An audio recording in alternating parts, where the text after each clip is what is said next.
नमस्कार दोस्तों, कैसे हो आप सब। आई होप कि अच्छे होंगे।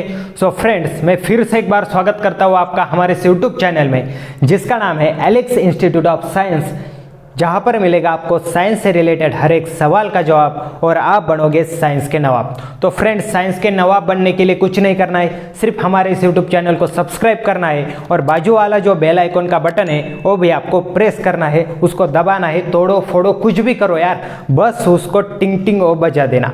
आई बात समझ में? तो चलो दोस्तों, सीधा टॉपिक पर आते हैं। हमने पिछले वीडियो में क्या पढ़ा कि जो एविडेंसेस ऑफ इवोल्यूशन है उसका एक पॉइंट पढ़ा हमने, एक एविडेंसेस पढ़ा। वो कौन सा था? Palaeontological evidences. तो आज के इस वीडियो में हम देखेंगे कि उसका आगे का जो एविडेंसेस है, जिसका नाम है कनेक्टिंग लिंक्स। आज के इस वीडियो में हम पढ़ेंगे कनेक्टिंग लिंक्स। आई बात समझ में? तो देखो दोस्तों, इसकी सीधी सीधी डेफिनेशन देख लेते हैं हम। Some plant and animal shows some morphological characters by which they can be related to two different group। अब क्या होता है कि कुछ जो प्लांट्स होते हैं और कई बार कुछ एनिमल होते हैं, वो क्या करते हैं? शोज करते हैं सम मॉर्फोलॉजिकल कैरेक्टर्स। कुछ मॉर्फोलॉजिकल कैरेक्टर वो शो करते हैं, वो होते और रिलेटेड होते हैं। वो किससे रिलेटेड होते हैं? टू डिफरेंट ग्रुप से। इसके लिए इसको पूरी अच्छी तरह से समझने के लिए इसका एक एग्जाम्पल हम लिख लेते हैं दोस्तों। अब देखो, इसका जो एग्जाम्पल है, पहला एग्जाम्पल है पेरिपेटस। अब कुछ बच्चे बोलेंगे सर पेरिपेटस से क्यों, दूसरा क्यों नहीं ले सकते? तो देखो दोस्तों, हम यहाँ पर दो एनिमल कंसिडर कर लेते हैं, दो एनिमल लेते हैं। एक है हमारा अर्थोम, एक है हमारा अर्थोम और दूसरा है हमारा कॉकरोच। ये दोनों एनिमल जो है हमने ले लिए। जो अर्थोम का जो फाइलम होता है वो कौन सा होता है? वो होता है एनेलिडा। एंड जो कॉकरोच है हमारा, उसका जो फाइलम होता है वो कौन सा होता है? वो होता है अर्थोपोडा। कौन सा होता है? जल्दी जल्दी बताओ। अर्थोपोडा। अब देखो बच्चों कि ऐसा माना जाता है कि एनेलिडा में धीरे धीरे ग्रेजुअली चेंजेस हुए, धीरे धीरे उसमें चेंजेस हुए और उसमें चेंजेस होते होते, मतलब उसका इवोल्यूशन होते होते क्या बन गया? अर्थोपोडा बन गया। बट जब एनेलिडा से अर्थोपोडा बन रहा था, तब उसके बीच में कहीं ना कहीं एक एनिमल तैयार हुआ होगा। हाँ, हुआ है सर। वो एनिमल कौन सा था? वो एनिमल था दोस्तों पेरिपेटस। अब जो ये पेरिपेटस है एनिमल है, वो क्या करता है? कुछ जो मॉर्फोलॉजिकल कैरेक्टर है वो अर्थोम के भी दिखाता है, मतलब एनेलिडा के भी दिखाता है। और कुछ मॉर्फोलॉजिकल कैरेक्टर क्या करता है कि कॉकरोच का दिखाता है, मतलब अर्थोपोडा का भी दिखाता है। तो अर्थोम एंड पेरिपेटस में जो सिमिलरिटीज है, जो मॉर्फोलॉजिकल कैरेक्टर सेम है, वो कौन से है वो अभी हम देख लेते हैं। अब देखो, सेगमेंटेड बॉडीज। अब हमारा जो अर्थोम होता है वो कैसा होता है?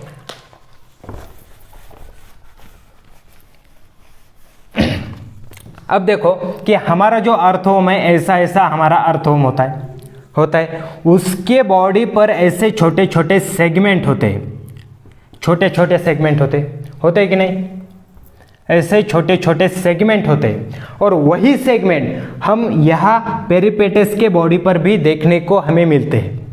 मैं यहाँ पर पेरिपेटस के एक पिक्चर यहाँ पर मैंने लगा रखी है, आप शो कर लेना, आपके टेक्स्ट बुक में वो दी रखी है। अब देखो दोस्तों कि अर्थोम में सेगमेंटेड बॉडी होती है, वही सिमिलर जो मॉर्फोलॉजिकल कैरेक्टर्स है वो हमें पेरिपेटस में भी देखने को मिलता है। उसके बाद थिन क्यूटिकल। थिन क्यूटिकल मतलब क्या? कि जो उसकी पतली स्किन होती है। अर्थोम आपने देखा होगा, जो जिन बच्चों के पिताजी फार्मर है उन बच्चों ने अर्थोम जरूर देखा होगा, मतलब अर्थोम हमारे फार्म में हमें ज़्यादा देखने को मिलता है।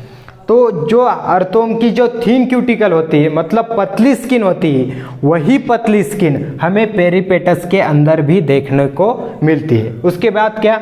उसके बाद जो मॉर्फोलॉजिकल कैरेक्टर है, जो अर्थोम और पेरिपेटस में सेम हमें देखने को मिलता है, वो है पैरापोडिया लाइक ऑर्गन। अब देखो दोस्तों, अर्थोम के नीचे वाले पार्ट में छोटे छोटे ऐसे हमें लेग्स की तरह कुछ स्ट्रक्चर देखने को मिलता है, ऐसा। तो वही लाइक ऑर्गन, ऐसा ही एक ऑर्गन हमें पेरिपेटस के नीचे वाले पार्ट में देखने को मिलता है। आई बात समझ में? पेरिपोडिया मतलब क्या? Eggs like structure.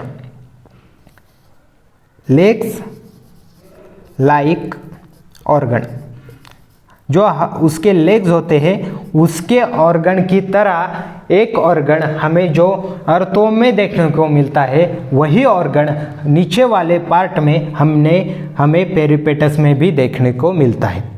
आई बात समझ में? हमने पेरिपेटस और अर्थों में जो मॉर्फोलॉजिकल कैरेक्टर्स सेम है वो हमने यहाँ पर पूरे देख लिए बच्चों। अब देखो कॉकरोच और पेरिपेटस में कौन से जो ऑर्गन्स है, कौन से मॉर्फोलॉजिकल कैरेक्टर सेम देखने को मिलते हैं यहाँ हम देख लेते। अब देखो they both have tracheal respiration. अब बच्चों हम ह्यूमन बीइंग है या कोई सा भी एनिमल देख लो, वो एनिमल क्या करता है, अपने नोज से रेस्पिरेशन करता है, उसके अंदर लंग्स भी होते हैं। बट यहाँ पर जो कॉकरोच है, ये हमारा कॉकरोच है, उसके अंदर ना ही तो नोज होता है और ना ही तो लंग्स होते हैं। बट आप बोलोगे सर वो रेस्पिरेशन कैसा करता है, तो यहाँ पर क्या होता है बच्चों, जो हमारा कॉकरोच है उसके बॉडी में ऐसे ट्यूब्स लाइक स्ट्रक्चर होते हैं, मतलब ट्यूब का एक नेटवर्क होता है, ऐसा एक नेटवर्क होता है। उसी नेटवर्क को हम कहते हैं ट्रैकिया। उसी नेटवर्क को हम क्या कहेंगे बच्चों, उसी नेटवर्क को हम कहते हैं ट्रैकिया। और इस ट्रैकिया के थ्रू वो क्या करता है, रेस्पिरेशन करता है। इसी ट्रैकिया के थ्रू जो कॉकरोच है वो रेस्पिरेशन करता है, इसीलिए हम उसको बोलते हैं ट्रैकियल रेस्पिरेशन। और ऐसा ही एक मॉर्फोलॉजिकल कैरेक्टर हमें पेरिपेटस में भी देखने को मिलता है। मतलब जैसा कॉकरोच ट्रैकियल रेस्पिरेशन करता है वैसा ही पेरिपेटस भी ट्रैकियल रेस्पिरेशन ही करता है। आई बात समझ में? तो चलो अब देखो ओपन सर्कुलेटरी सिस्टम। अब क्या होता है कि हमारे अंदर जो ब्लड सर्कुलेट होता है वो किसके थ्रू सर्कुलेट होता है, वो होता है हमारे वेन के थ्रू। ऐसे वेन होते हैं उसके थ्रू हमारा ब्लड हमारे पूरी बॉडी में सर्कुलेट होता है। बट जो हमारा कॉकरोच है, हमारा नहीं है वो खुद का है, जो कॉकरोच है उसके अंदर ना ही तो वेन होते, तो वो उसका जो ब्लड होता है वो सर्कुलेट कैसे होता है, वो होता है ओपन सर्कुलेटरी सिस्टम होती है। मतलब उसके बॉडी के पूरे अंदर ही वो ब्लड रहता है। वैसा ही मॉर्फोलॉजिकल कैरेक्टर, वैसा ही सेम मॉर्फोलॉजिकल कैरेक्टर हमें पेरिपेटस में भी देखने को मिलता है। आई बात समझ में दोस्तों? बहुत ही सिंपल है। मतलब दो एनिमल होते हैं, उनके बीच में उनके जैसे ही मॉर्फोलॉजिकल कैरेक्टर दिखाने वाला एक दूसरा एनिमल तैयार होता है। उस एनिमल को हम कहते हैं कनेक्टिंग लिंक। अब देखो यहाँ पर मैं थोड़ा सा लिख लेता हूँ। Peripatus is connecting link between Annelida and Arthropoda.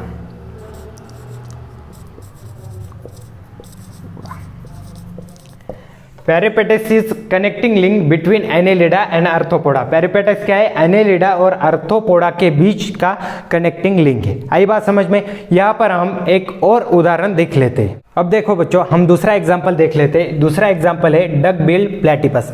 अब डक बिल्ड प्लेटिपस क्या होता है, वो होता है कनेक्टिंग लिंक, यहाँ पर लिख लेता हूँ, कनेक्टिंग लिंक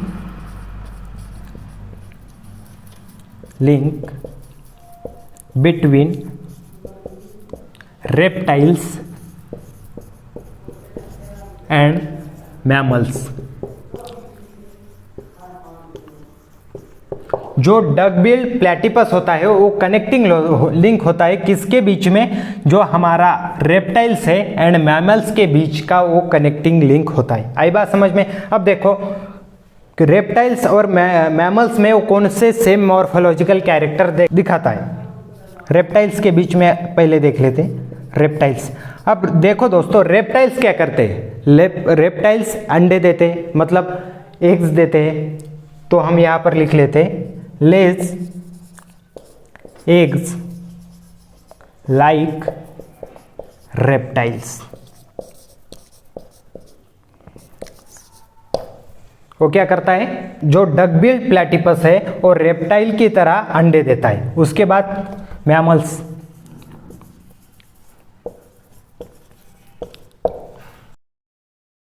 अब जो हमारा डकबिल प्लेटिपस होता है उसको मैमल्स की जैसे मैमरी ग्लैंड और उसके शरीर पर, उसके पूरी बॉडी पर मैमल्स के जैसे हेयर होते हैं। अब हम मैमल्स हैं, हमारे ऊपर जो बॉडी पर हेयर से हमें मैमरी ग्लैंड है, तो देखो हैज मैमरी ग्लैंड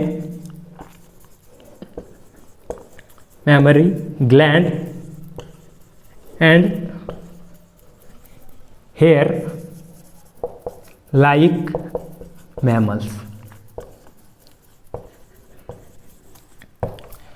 जो डकबिल प्लेटिपस है वो क्या करता है कि मैमल्स की तरह उसमें मैमरी ग्लैंड प्रेजेंट होते हैं और उसके बॉडी के ऊपर हेयर होते हैं लाइक मैमल की तरह। आई बात समझ में? तो दोस्तों इतना ही सिंपल है। जो हमारा डकबिल प्लेटिपस है वो क्या है, कनेक्टिंग लिंक है बिटवीन रेप्टाइल्स एंड मैमल। जो पेरिपेटस था वो कनेक्टिंग लिंक किसके बीच में था? वो था एनेलिडा एंड आर्थ्रोपोडा के बीच में। तो आई बात समझ में? बहुत ही सिंपल है। कनेक्टिंग लिंक मतलब दो एनिमल होते हैं, उसके जैसे ही कुछ मॉर्फोलॉजिकल कैरेक्टर शो करने वाला एक तीसरा एनिमल तैयार होता है, उसी तीसरे एनिमल को हम कहते हैं कनेक्टिंग लिंक्स। आई बात समझ में?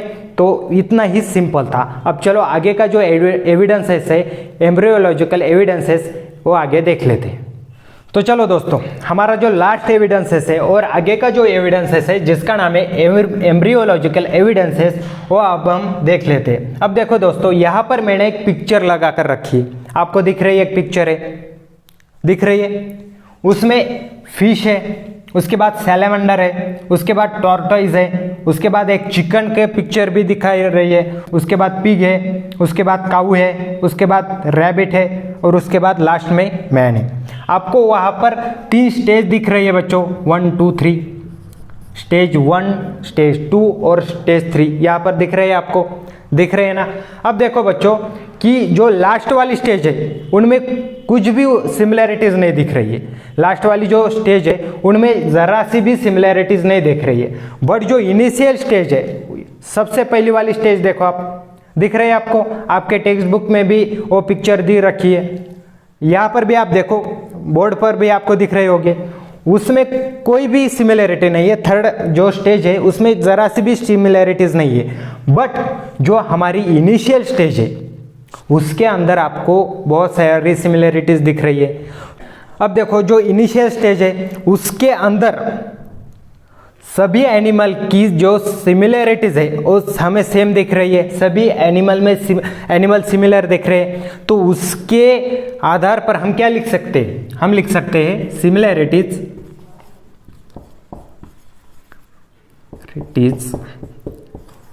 In initial stage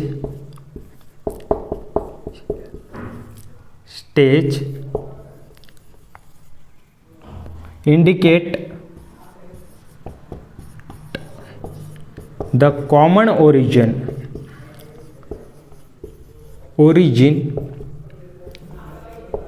all of this animal।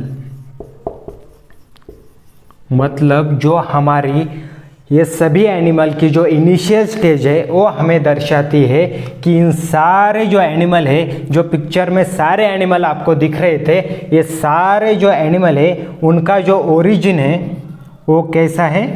इनका जो ओरिजिन है वो सेम ओरिजिन है। मतलब उनका जो एंसेस्टर था, उनका जो पूर्वज था, वो पूर्वज एक ही था। ऐसा हमें एम्ब्रियोलॉजिकल एविडेंसेस बता देता है। आई बात समझ में? तो दोस्तों आशा करता हूँ कि ये सारे एविडेंसेस आपको बहुत अच्छी तरीके से समझ में आए होंगे। आपने बहुत ही अच्छी तरह से इसकी पढ़ाई भी की होगी। तो दोस्तों मिलते हैं नेक्स्ट वीडियो में। तब तक आप हमारे चैनल को सब्सक्राइब करके रखना और बाजू वाला जो बेल आइकन का बटन है उसको भी टिंग टिंग करके रखना बच्चों। तो मिलते हैं नेक्स्ट वीडियो में, तब तक के लिए थैंक यू सो मच।